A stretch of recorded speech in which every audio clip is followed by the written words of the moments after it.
Yo, this is Zach and Julian. We're from Indigent. And you listen to Music Existence. Check it out.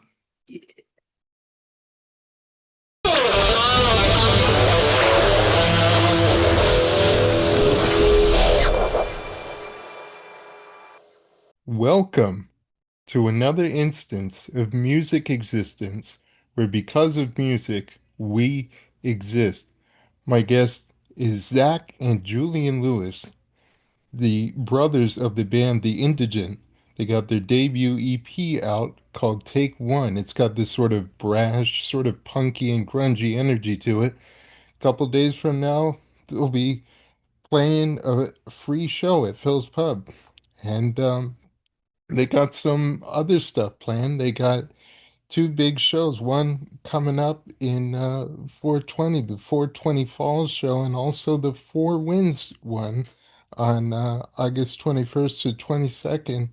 And yeah, what's cool about this interaction is the publicist specifically reached out to me to go and interview this band. And normally, you know, I was just telling the guys that I'm sent a mass email and then I sort of get acquainted with the band's music, and then it's sort of a formal meeting in that regard, but it's just so cool for this interaction to happen, and I am totally blessed, by all means, to have the interdimensional entertainer comprised of Zach Lewis, along with Julian. Thanks for coming on. Hey, yeah, How's it how's it going? going, buddy? What up, dude? It's good to have you guys. Yeah, thank you for having us, man. Awesome. So you and your brother Julian were obviously involved in the Sioux Falls scene for years in a variety of different projects. When you think back to those early days, like what did you observe about the people that you got to know, not only as musicians, but on like a personal level as like friends? Thing that I thought was really cool and unique, I was actually just discussing this yesterday, earlier this week. A lot of people that are here on our local music scene have been around for quite a while, and it's just really amazing to be surrounded with a lot of people who are very talented and also very dedicated with their work and their scene. People So are very passionate about the scene here. That's what I've noticed. yeah, we're pretty united here.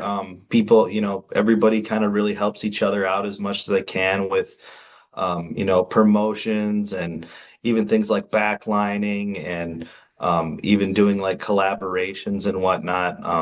Yeah, it's a really big family out here. So it's really Yeah. great to be a part of that. Did it surprise you that, initially you didn't go through a dismissal period where like a lot of bands they found you and they're like, "Shh, I'm not gonna work with this guy. Who does he think he is?" It was just all warm and friendly from the get-go. Yeah, pretty much. There's not really much of a people don't really view it as competitive out here, Right.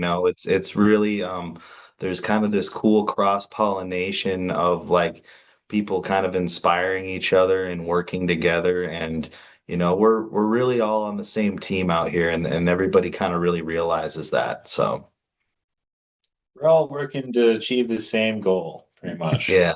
Yeah.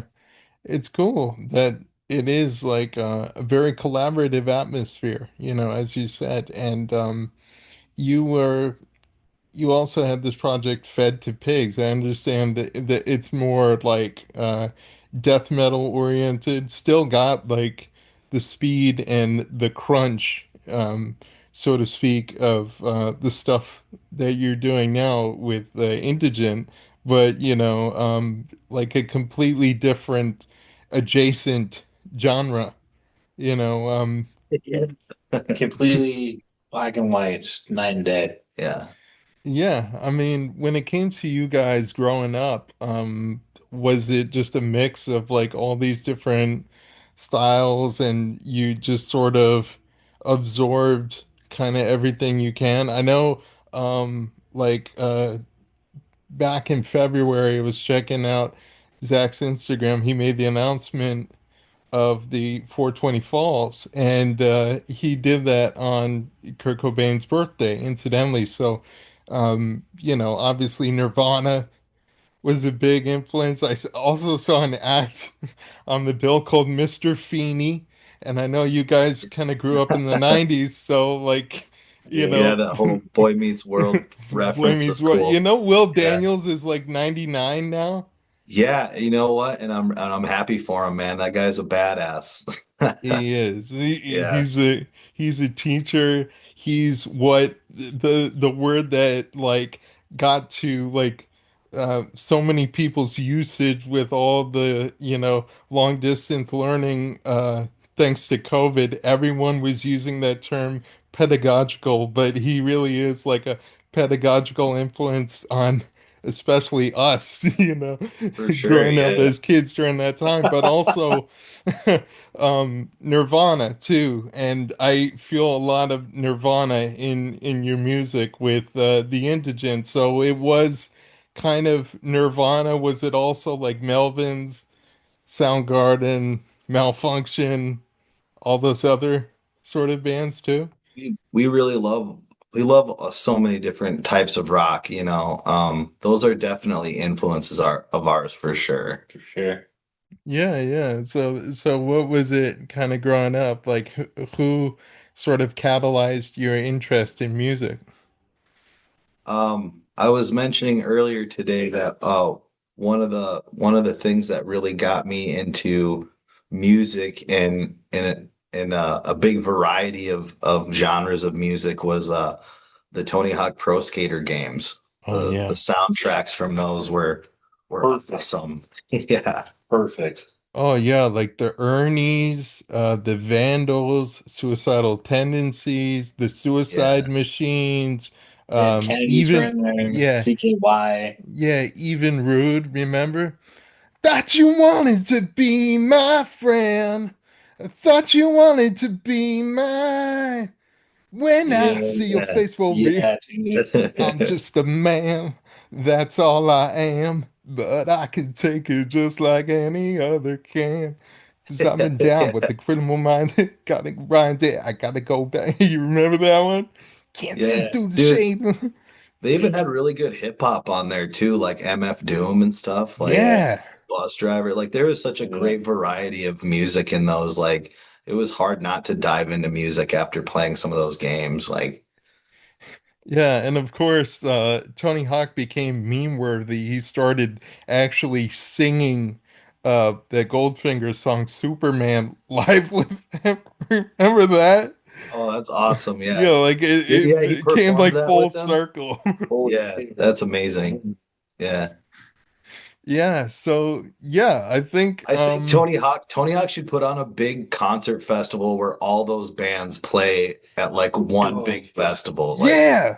Oh man. so That's sick. like if definitely if anybody could make that happen, it's Tony Hawk, dude. Like I know. He has all the I was just watching Dogtown and Z Boys. oh I hell That's remember favorite movie. watching that when I was a kid, and even though, I was born disabled, I'm in a wheelchair. I'm like it just made me so like so much more aware of the skateboarding scene and the Yeah. surfing scene, and like it got me so interested in like history and like music history in general, and like you even see Tony Hawk in the 80s and Rodney Mullen and like all those guys like on the come up, when they yeah. used to Yeah. wear those high socks and like Yeah, and all have the the pads and stuff. yeah, yeah, have like the hair like swooped, across their eyes. Yeah, those were the days, man. The Yeah, yeah. Mohawks. Yeah, yeah, yeah. And yeah, so like Tony Hawk really the Tony Hawk trilogy and even 4 and Underground, I think, had like such iconic sort of soundtracks. So like how did you guys kind of get your feet wet in joining bands? Like what were your early efforts like? I think I started my first project when I was about 15. Right. So that was like like my freshman year in high school. I kind of assembled like a little three-piece band with one of my friends in the neighborhood and another dude that we met that who was playing drums and drumline. And I think we played our we played a show for homecoming, I think, later that year. Oh, all And right. Yeah, yeah. I and was a freshman at that time too. That would be 2006. yeah, something like that around there. Okay, yeah. Well, that's pretty And cool. yeah, it was really awesome. That just like that really got me introduced with the concept of like what it how a band functions and what it means to be like a front man and how much practice and also planning and communication is involved in all that. And I really liked it. I just, as time went on, I formed more bands or joined other bands and stuff. And eventually I was able to work with Julian once he got a little older and got a lot better at his instrument. You know, Oh, so we're A little Julian's more the than younger just one, right? yeah, yeah, 7 years. 7 years. So how did that dynamic work? Did you like instantly take to each other like, um, he's younger, I can teach him stuff, or was it like he's younger, a little brat? I just want my own space. Well, I got my first drum set when I was like 4 or 5, so I've been playing. I've been playing for many years already at the time. Basically, already what it took was I graduated high school, and then after that, I had all the free time in the world to do music and stuff like that. And then I finally got a practice space other than the basement at the other folks' house. yeah, And then you'd go pick him up, grab his amp, and then you'd go there and jam all go night. jam out. Yeah. And then that's pretty much how the whole thing started. It took some time to get like some recording gear and stuff like that, but after all that was said and done, then it's we do the same thing over and over. Oh wow. So like as far as like your early DAW, can you remember what you used? Like I used to use Acid, I still do. I know a lot of people use FL Studio and um like what other ones are there? Like I'm using Logic and Reaper right Reason. now. Yeah, Reaper and Yeah. Cubase. Yeah. I want to check out Cubase. I've seen a little bit of that tutorials on YouTube, and it seems like it's pretty easy to use. I might check Yeah, that out.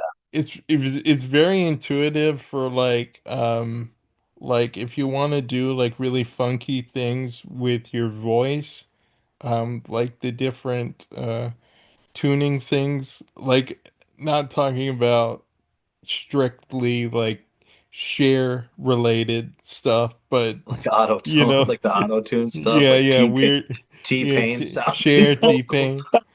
Yeah, like or like weird chorusy sort of stuff, and it's good Sure. for like MIDI drums where like on the days where you don't have a drummer or you're traveling solo, you can cook up some demos in Cubase because they have like I think they have like drums like built in.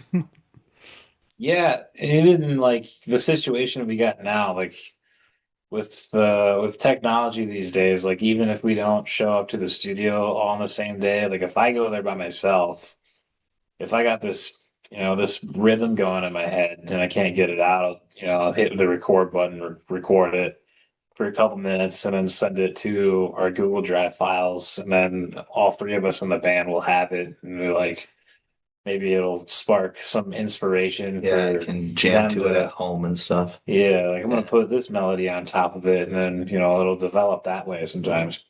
Oh, so when it came to Indigent, how did you guys all meet? Did you kind of know each other to the point where at that point it was all about like, okay, I'm not like chasing to pursue someone to play with. Now I'm at the level where I can choose the guys to play with in my band.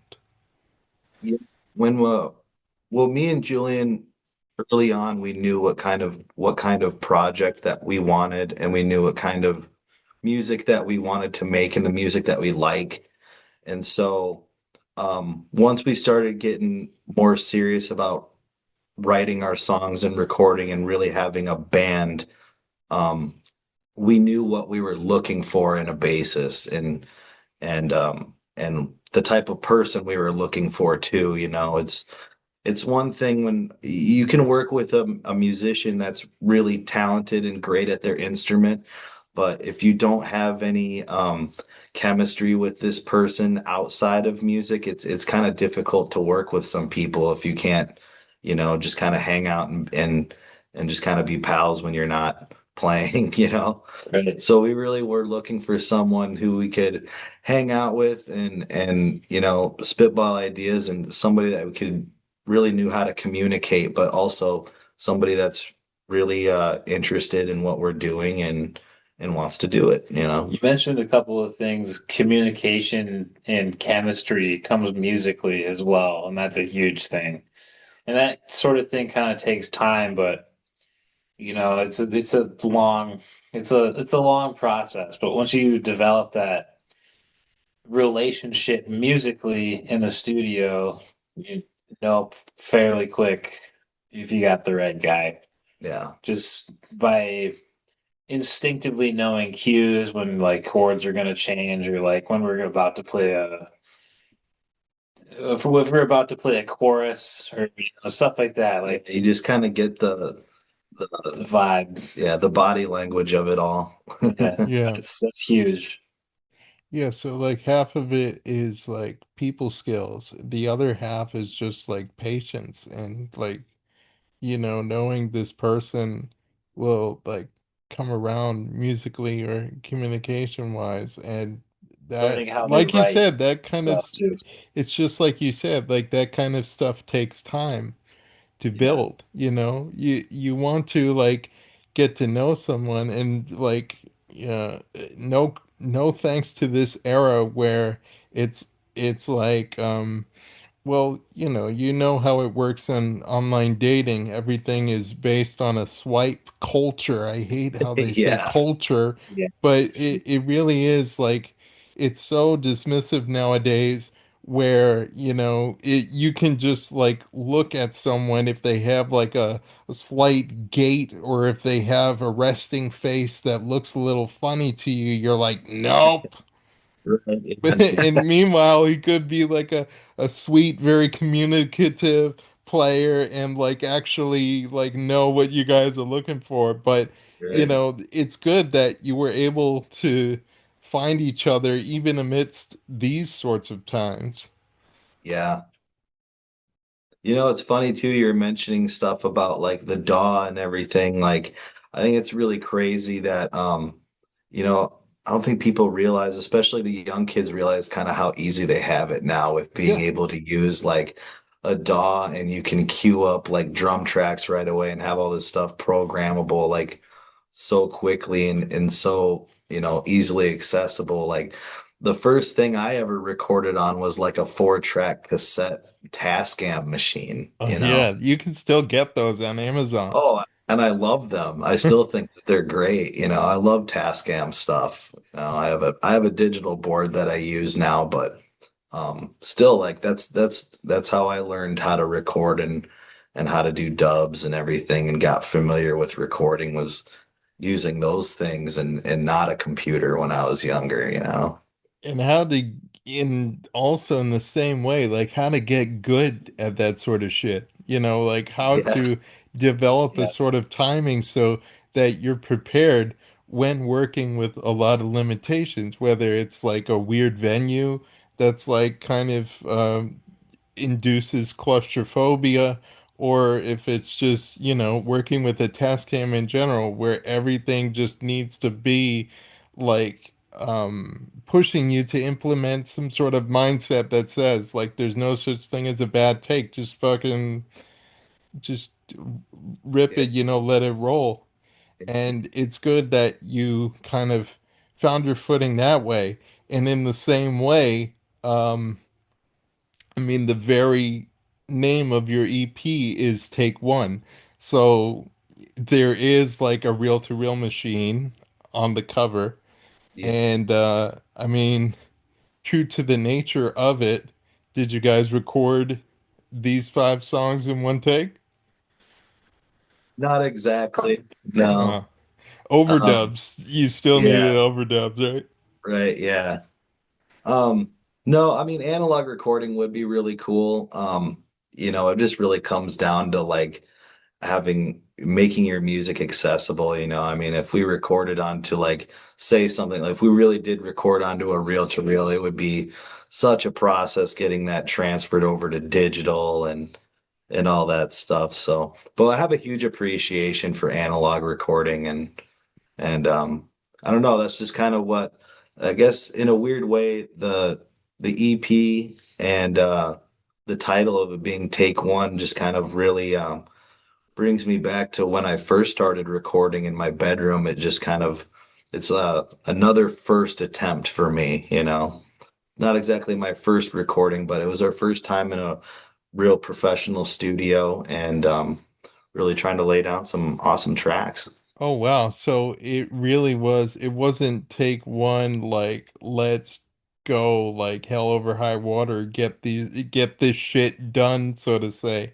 It Yeah. was take one in a sense of like you said, you're kind of starting on a clean slate, like a Mhm. fresh slate, but at the same time you're moving up in the ranks. You're doing it professionally and the songs were recorded in Riff Ranch recordings. So, um, I mean, it is, even though it was recorded digitally, as you alluded to, there is a definite warmth in the tracks. So, I mean, as far as like the track listing, was it pretty instantaneous, or was there a lot of arranging until you can get the track list just right? Was a little difficult deciding which songs we wanted to put on the EP. Hmm. We had a lot more than just 5 songs. Right. But it really came down to what we thought was pretty high energy and what we thought was our most rehearsed or even like most finished material. Some songs I wasn't necessarily sure if I was finished with those lyrics yet or not.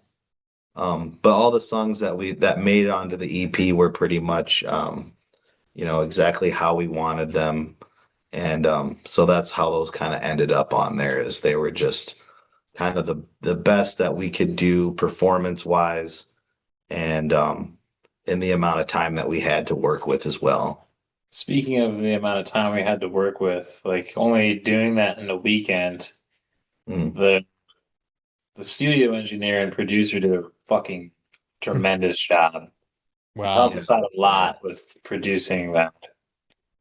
I mean, yeah, it sounds incredible. The even to where's how the songs are laid out on the EP, it's got a good flow to it, I think. Yeah, I mean, it's like it's really the fact that this was done over a weekend. Um, it it doesn't show that it was done over a weekend. yeah. It That's seems awesome. like it was done like, with a lot of love. It wasn't a rush job. Um, you mentioned the production aspect, and um, it was produced by Doug and Wyatt from the Yep. band Yep. Riff Lord, and they're like kind of stoner, kind of Melvins, kind Yeah, of kind of stuff, doomy. yeah, kind of, or kind of Helmet sort of Yeah. sounding too. And it's just funny. Like and Helmet, Helmet, they kind of went in like all these directions, and a lot of people like give Helmet crap how they sort of mainstreamed their sound, but like if you could like take like a very like gritty sort of like non kind of mainstream sound and make it have like some sort of pop appeal, like you're doing good. Yeah, Nirvana was pretty much the kings of that, you know. Yeah, exactly. And so when it comes to the tracks of your EP, so where did Lose Your Head come from? Uh, I don't exactly remember when I came up with that riff necessarily.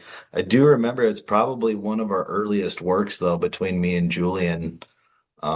That was one of the first like kind of jam sessions that we had a few years ago that we had a recording of that, and it was pretty rough at that time. Um, but um we didn't want to scrap it. There was something kind of special about it that we thought was like just kind of in your face and sounded really fun, and it was something that you can kind of like slam to, but also you can kind of dance to it in a way. And we just really liked Right. the energy of that. And so it stuck around for, a good couple of years before we finally were like, you know what, Let's we put really that on gotta, the EP. let's put that on the EP. Let's get a real cut of that. Let's finish it. I can imagine you guys in like a practice space or even your bedrooms, like not just knocking around that riff for hours. Dun, dun, Yeah. dun, dun, dun, dun, dun, dun, dun, dun, Yeah. dun, dun, dun. And like just saying like, how can I because like when Tom Petty came up with the waiting, it was like do do do do do do do do do do do. But like it was 2 months, 2 months of Yeah. that just that Yeah. riff. So some Yeah. songs. Sometimes it just takes a good while to figure out where a song is going. Hmm. Yeah, I Uh, mean, and I love that. I love what you were able to turn not only this song but like the whole EP into essentially. It's like it's so I mean, I'm very biased when it comes to like kind of 90s sounds and like kind of you sound like you sound probably like a local band that was in the Sioux Falls area, but instead of 2026, it was like 1996. And like, it's like, hey, check out our cassette EP that right. we put out. Yeah, That's in mom and pop shops everywhere in the Sioux for Falls sure. area. It's very local product. Yeah, that would have been a great time to be around. Definitely Yeah. would have been pushing the same material probably. Yeah. Yeah, I mean it's great to see like other how other bands did it back in the day, like Eric's Trip, and I remember I I found this band that like complete fluke, like this band called I was actually searching for another sort of local band, but in the sort of New England area called Thought Junkie, and then they weren't available. I ended up getting their vinyl, shortly after that, and on like the Purchase Street Records site where they had all of that, where the drummer actually has all those kinds of things. But I found this thing like this band called Electric Junkies, and it was like very local scene. So like very like we really like tap into like the Alice in Chains sound, and it's like wow, these guys could have been the next insert band here.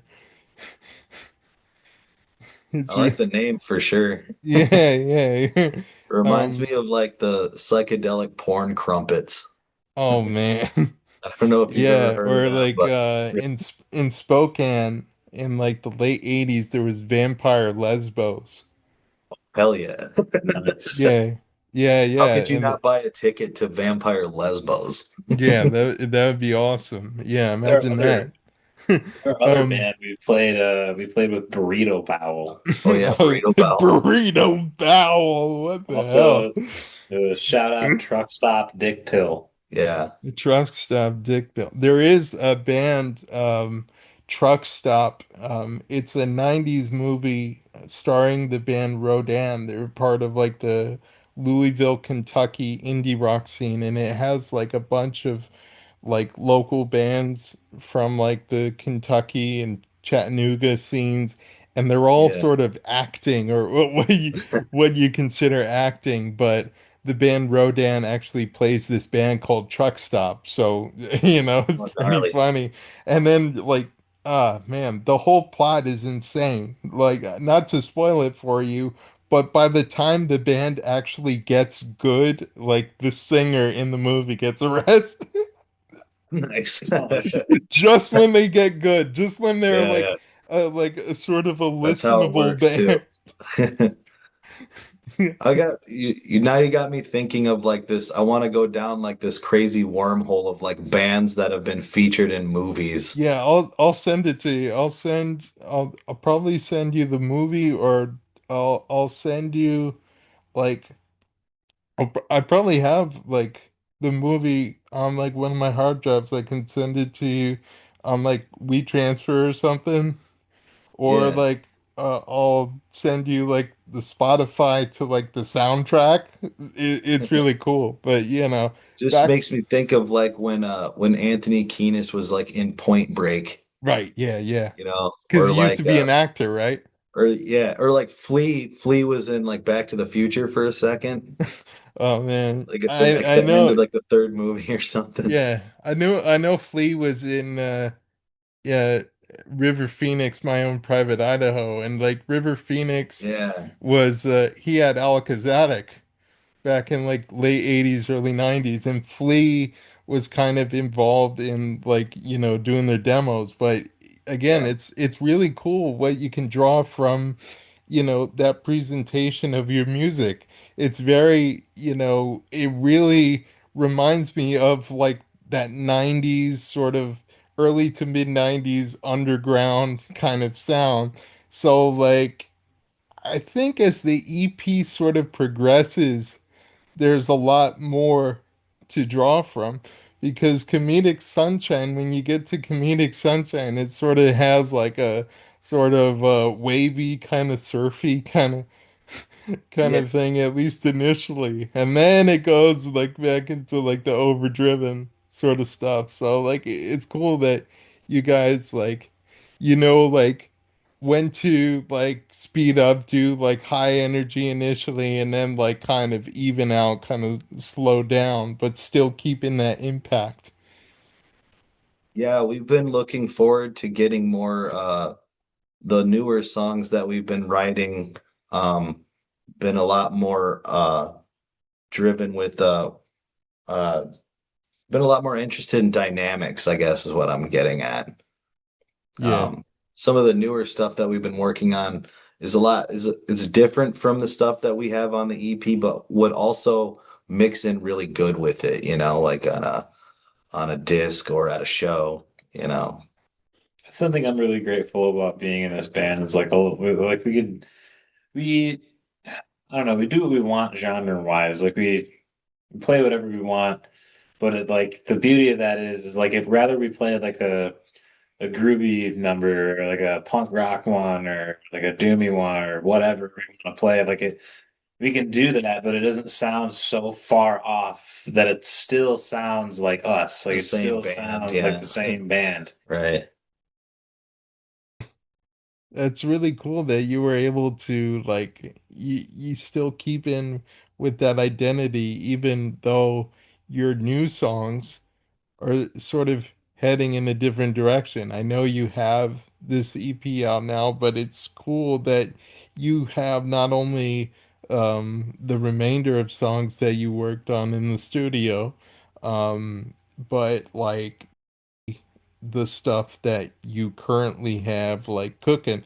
Now, did you originally intend for Take One to be a full album, but given the stipulations and just the modern kind of context of like the business model and what people are used to now, like you probably thought like, okay, let's satiate their appetite briefly and then over time sort of build up gradually until like, rather than giving it to them all at once full throttle, let's give them samples and samples and samples and then see But how like, it works yeah, that way.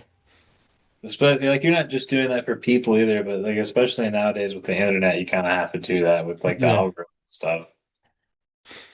But We I remember we kind of it was difficult to decide if we wanted to do like an EP or more of an album thing, but our decision was kind of made for us when we realized how much time it was going to take to make the type of release we wanted to. yeah, Yeah. Like we really did want to hit the ground running and release like 20 some songs like immediately, yeah, as like Whoa.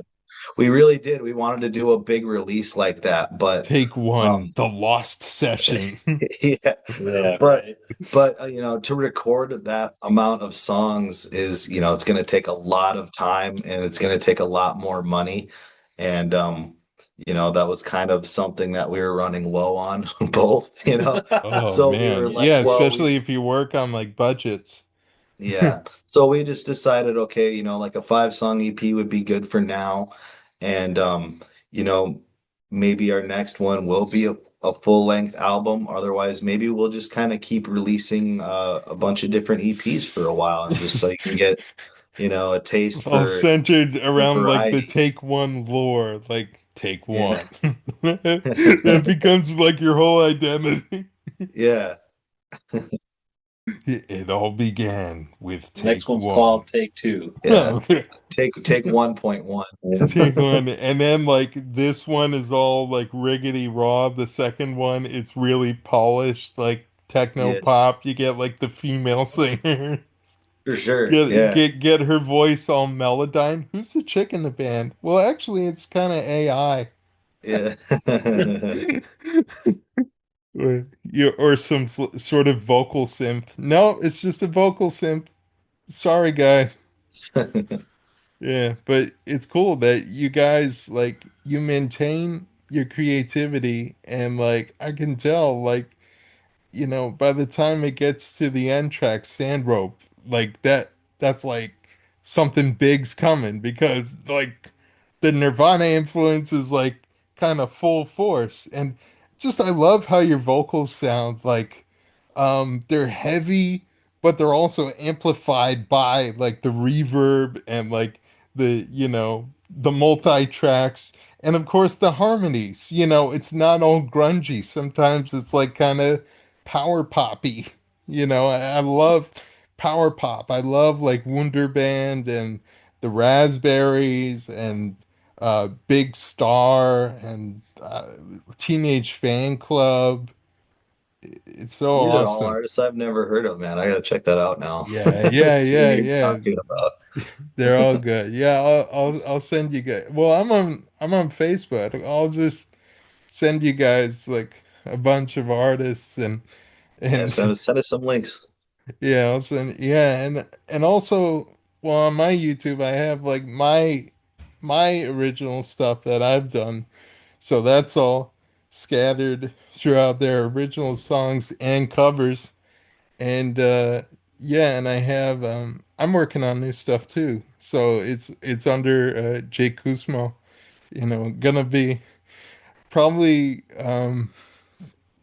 some stuff slated for this summer. Heck yeah. It's gonna be good, man. Like I'm I'm so so excited happy. about this summer, man. It's been a long winter and there's like a lot of cool shows and things going on this summer. I'm so Yeah, stoked.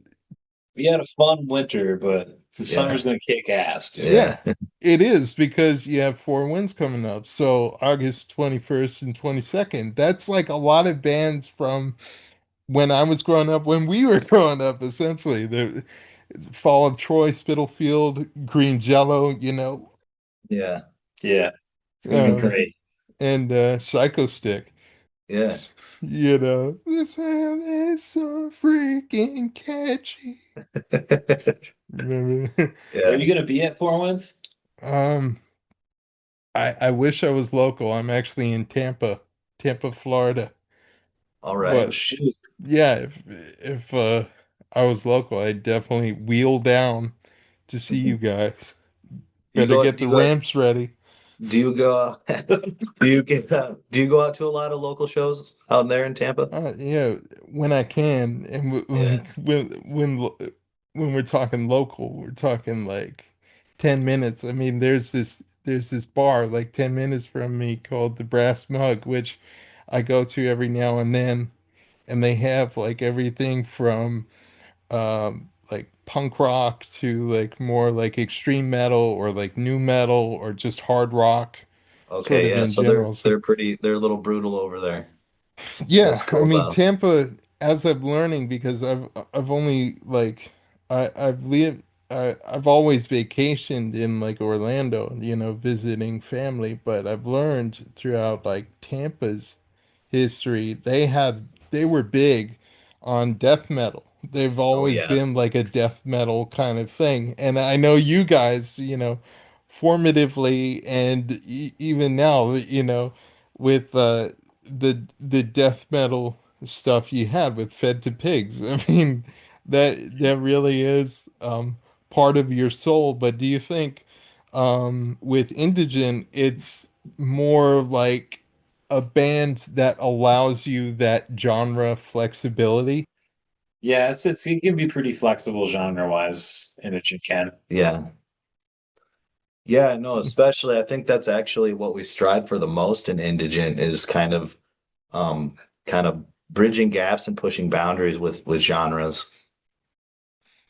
Yeah, Taking everything we can from all of our like people we looked up or bands we like listened to and stuff like that, and just doing what we want to do with it, our style.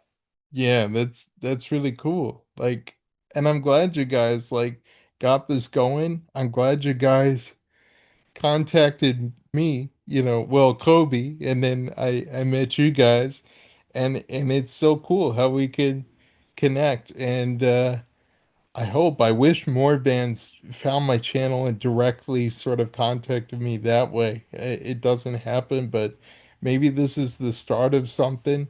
I'm hoping, and like, just like to wrap up, with Yeah. like the final questions. Considering the journey you've been on thus far, what have you guys learned about yourselves, not only as musicians, but as people? Oh man. Good question. Communication is really big, no matter what, especially making music, sometimes you can just hear things in your head and it just sounds amazing, but if you can't describe what you're hearing or figure out how you're going to accomplish whatever you're hearing, the music that's in your head, it's never going to get out of there. It takes working together, man. I think Yeah, you have to be a team definitely. musically and like in the the business industry. Yeah, the business part of it. So just really staying on the same page and communicating and learning how to communicate to each other. Some people aren't always so good at having hard discussions in person, but they can do it in text pretty good. And like Yeah. you know what I mean? It's just learning how to talk to each other and yeah, and If, patience as well. You gotta yeah. have patience. And lastly, anything you guys like to say to your fans? See Yeah, the show. come see a show, support your local scene. Check us out on Spotify and Apple Music and Bandcamp, and also just, be authentic to yourself. Love yourself, appreciate yourself, and get out there and inspire people. Yeah, absolutely. Took the words out of my mouth, Zach. Thanks. It's really good to meet you guys. Like I'm so excited that we established this connection. You guys are like so chill. And normally, I mean, the last guy I interviewed and even before then, I'm rarely in like my kind of mid-range kind of stationary register. Yeah. Usually when I do like sort of uh interviews on a regular basis, I'm up here and I'm like, "Hey guys, so how's the tour going?" And I noticed that eventually it's like exhausting, but I guess also it's like, the evening, so I'm a bit more calmed down. But Sure. but you guys seem really cool, and hopefully, we can get to hang in, we can do stuff too, and this has been awesome. I'm glad to Yeah, meet you that's, guys. I'm glad this happened. you're a great interviewer, dude. Yeah, thank you, man. And hey, we'll try to get some more artists to talk to you, man. Yeah. We'll get your name out there and see if we can Send get us some your more stuff. Sioux Falls bands to talk to you. This We'll give you some that shares. that that's great. I appreciate Yeah. having you guys sort of on my team or some variant thereof, but And what's that venue you're 10 minutes from again? What do you call it? What's that venue called? the brass mug. The Brass Brass Moon. Mug. Okay. Yeah, Yeah, yeah. we'll have to come down there and see what's Yeah, up. dude. Yeah, it'd be really cool. But I hope you guys have a good rest of the day and You as well. look forward to more of you soon, whether it's, bands that you can talk to, or, if you have some stuff down the line you want to come on again, we could talk again. Like, For this is sure, cool. man. Yeah, dude. We'll definitely reach out, man, for sure. Absolutely. That's awesome. Thanks you guys so much. Thank See you. you, man. Signing off.